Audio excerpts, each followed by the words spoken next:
Drone, rocket হামলা ও বন্দুকযুদ্ধের ঘটনায় কয়েকজনের প্রাণহানির পর ভারতের উত্তর পূর্বাঞ্চলীয় রাজ্য মণিপুরে তৈরি হওয়া চরম উত্তেজনার মাঝে গভর্নর লক্ষণ প্রসাদ আচার্যের সাথে দ্বিতীয় দফায় রুদ্ধদ্বার বৈঠক করেছেন মুখ্যমন্ত্রী এন বীরেন সিং।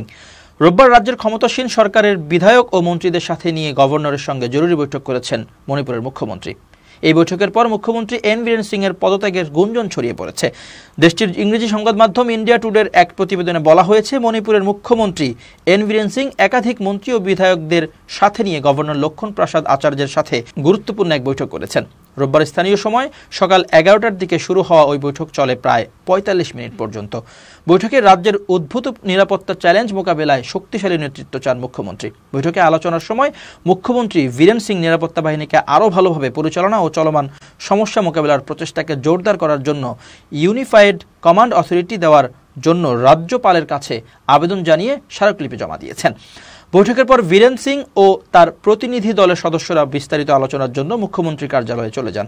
ওই অঞ্চলে আইন শৃঙ্খলা পরিস্থিতি নিয়ে ব্যাপক উত্তেজনার মাঝে স্থানীয় সরকারের বিধায়ক ও মন্ত্রীদের দৌড়ঝাঁপ শুরু হয়েছে।